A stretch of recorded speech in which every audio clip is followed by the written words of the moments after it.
Bom, gente, hoje, excepcionalmente, a gente vai conversar com o Luiz Nassif, né? Jornalista aqui, nosso parceiro do ICL Notícias. Por conta do apagão em São Paulo, Nassif escreveu sobre isso também lá no GGN. Nassif, boa noite, bem-vindo. Boa noite, pessoal. Tá com luz aí? Tá com luz em casa aí, Nassif? Eu estava no Rio quando veio esse terremoto, mas aqui não foi afetado. Não. Ah, que privilégio.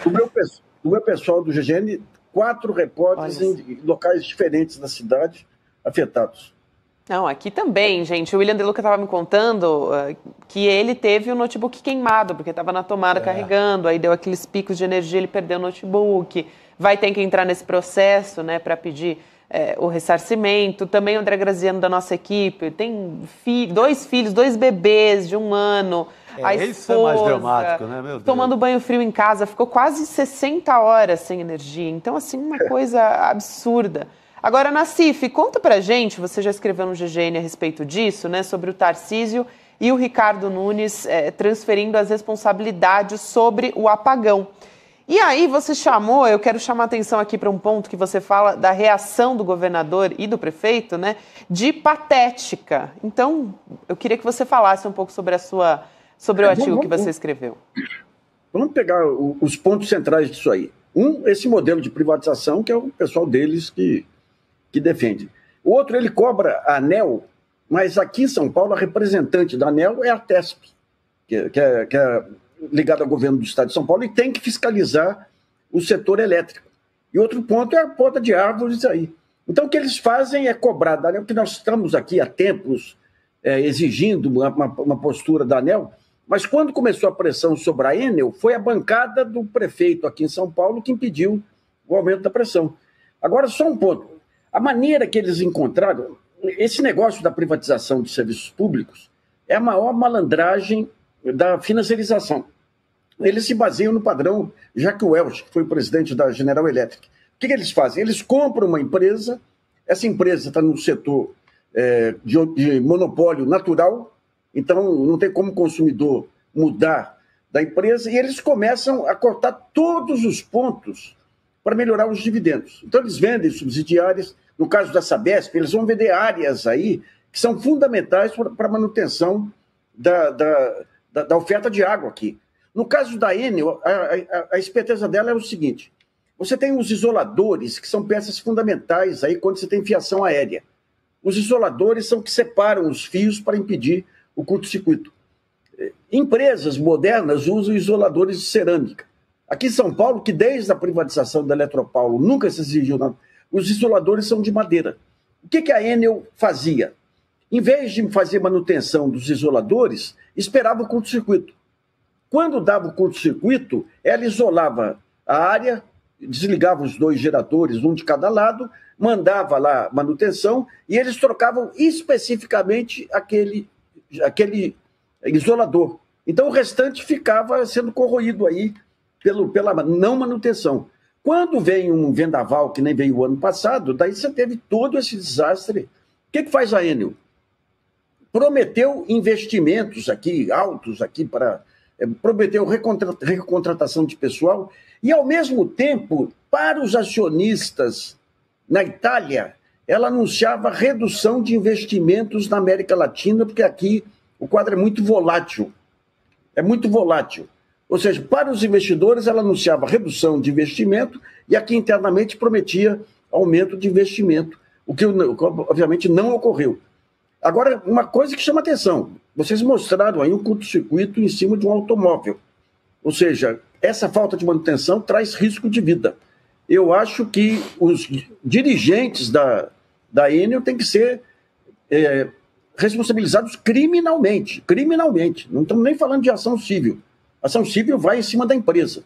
Mas essa ação que, inclusive em cima da ANEEL também, que a CGU e a AGU estão prometendo, porque a ANEEL, com esse modelo aí de agência reguladora, todo esse pessoal da ANEEL foi indicado no governo Bolsonaro.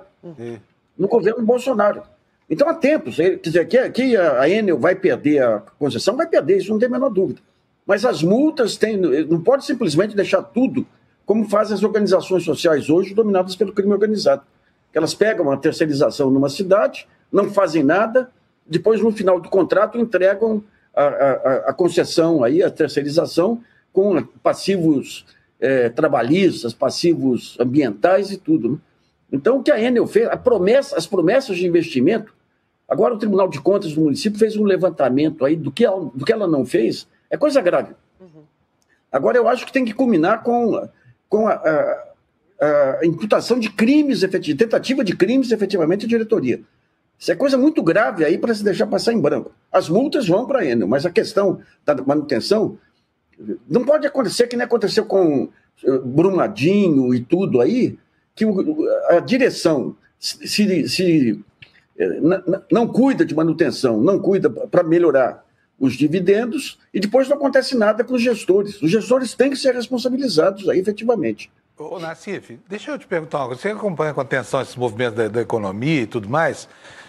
Como é que essas agências brasileiras se transformaram no que elas são hoje, esses sindicatões dos setores empresariais que elas representam? Por que foi possível deixar a coisa chegar a um ponto em que parece que há uma inviabilidade hoje, principalmente no campo da fiscalização? Você tem a chamada porta giratória, né, Fábio? Essa porta giratória, o sujeito vai para a agência reguladora, já se transforma em lobista do setor. E sabe que saindo de lá, dependendo do serviço entregue, aí ele é contratado depois por empresas do setor. Isso aí foi as duas coisas ruins que já vem do governo Fernando Henrique, foi o esvaziamento dos ministérios, os melhores quadros foram para as agências reguladoras e não montaram nenhum sistema de fiscalização sobre essas agências reguladoras que foram capturadas rapidamente pelo mercado. E o segundo crime aí foi essa questão do desmonte do setor elétrico. As empresas estatais públicas, seja a CESP aqui, Eletrobras, era a melhor parte do setor público brasileiro. Sim. Daí você vê, a Eletropaulo, que era um modelo de gestão, aqui a entrega é uma estatal italiana que veio para saquear. Mas essa questão das agências reguladoras tem que ser revista.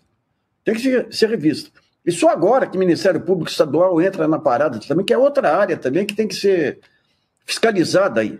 Você tem aqui o promotor, em todos os municípios, esse avanço do crime organizado em organizações sociais, terceirização, que, aliás, hoje é defendido pelo Armínio Fraga no artigo da Folha. Lá.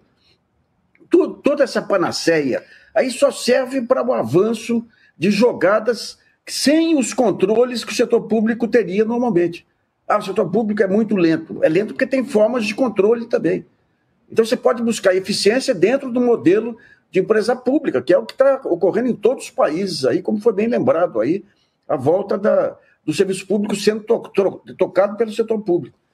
O que a Enel fez foi criminoso. Criminoso aí, prometeu, e é reincidente. Então não tem explicação. No primeiro movimento, o ano passado, o presidente da Enel pediu demissão, porque percebeu que o jogo era pesado. O pessoal que assumiu incorreu em todas as impropriedades possíveis aí. Então, tem que atuar em cima da ANEEL, tem que atuar em cima da Artesp aqui em São Paulo, tem que atuar em cima da prefeitura. Agora é a hora da verdade, efetivamente. Não dá para... O governo Lula até demorou muito aí, porque a cara de pau do Tarcísio e do Nunes aqui de cobrar do governo federal responsabilidades deles especificamente, precisava de uma resposta à altura, que foi dada aí, né? Eles saíram, foram malandros na jogada, né? Apagou a luz, eles saíram. Foi o Lula.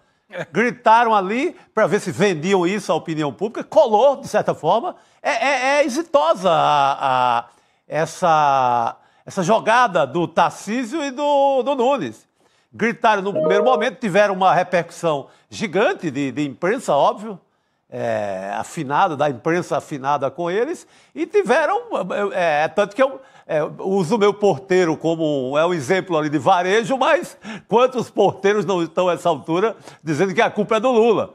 Nessa jornada aí do antipetismo que é muito forte ainda em São Paulo, né? Sim, eu queria complementar uma coisa só, Nassif, porque você estava falando sobre esse modelo, né, das agências e tal. Agora há pouco a Júlia do Alibe publicou num artigo aqui, né, uma reportagem, uma apuração, dizendo que o governo federal quer propor mudanças na legislação sobre as agências reguladoras do país. Então, o presidente Lula pediu para a AGU, a Advocacia Geral da União, para elaborar um texto que mude esse formato de como as agências prestam contas, assim. Então, a gente pode ter uma proposta de mudança em breve, aí teria que passar pelo Congresso Nacional, né? Essa que é a dificuldade, né, Nassif? Agora, só uma coisa, a melhor síntese disso aí foi feita pela Laerte, o cartunista, né? O cartunista. Que ele mostra, num lado aqui, o Tarcísio de Freitas dando aquela martelada que ele dá na privatização, e do outro lado, aquela tragédia que... Agora, essa Sabesp vai ser igual. Agora, a grande malícia disso é que as decisões que são tomadas hoje, os reflexos vão aparecer daqui 8 anos, 9 anos aí, quando o prefeito, o governador já faturaram em cima dessa jogada de que tudo que é privado é bom. Tem espaço para o setor privado funciona e tem espaço que tem que ser do setor público, né? Mas os negócios falam mais alto aí, né? E aí, por exemplo, quando o problema já não disser respeito mais a uma localidade como São Paulo, que é uma cidade, mas é um ponto na geografia do país, nós vamos padecer muito quando começar os problemas da geração e distribuição por causa da venda da Eletrobras, né, Nassif? Sim. É outro ponto. A Eletrobras está fazendo a mesma coisa, quer se apossar do fundo de pensão dos funcionários e vai vender, como foi feita no período da Petrobras, aí, sob Paulo Guedes, que distribuía mais que 100% dos lucros. Vendeu BR distribuidora, vendeu refinarias por preços abaixo aí dos preços de mercado, né? E daí quando você pega aí os organismos... Cadê as lava-jatos aí? Cadê? Quando você pega agora os Estados Unidos vindo falar aí da compra do Gripen, que é uma responsabilidade exclusiva da aeronáutica, tentando usar geopoliticamente contra o governo Lula. Daí quando você vê as refinarias que foram vendidas por sobrepreço, abaixo do preço, subpreço, aí cadê? Cadê as medidas? É engraçado. Tem uma situação que eu acho até tão ridículo. Você passa nas rodovias ou nas cidades e encontra postos Petrobras até hoje. Não existe mais essa bandeira, né? E o governo permite, a Petrobras permite que esses postos continuem se apresentando como se fossem parte ainda da Petrobras, né, Nassif? E com a cumplicidade do Supremo Tribunal Federal. Porque a Constituição dizia que estatais tinham que...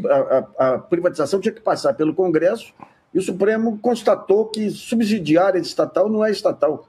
Sendo que o modelo de empresa de petróleo é você controlar todas as partes, distribuição, refino e prospecção, porque o risco da prospecção é muito alto. Cada variação de preço de petróleo, cada queda de preço de petróleo traz prejuízos para a prospecção. Então você tem que compensar unindo todas as pontas. E o Supremo permitiu, dentro daquele liberalismo maluco do Luiz Roberto Barroso e seus colegas lá, permitiu que houvesse venda aí, sem licitação, sem nada. Sem licitação, sem nada. Olha, essa reconstrução do país vai custar caro ainda, viu? Porque está tudo solto. Peças soltas aí e negócios para todo lado. Ô, Nassif, o Tribunal de Contas aqui do município de São Paulo acionou a Agência Nacional de Energia Elétrica exigindo um plano emergencial da Enel, uma apuração da CNN Brasil.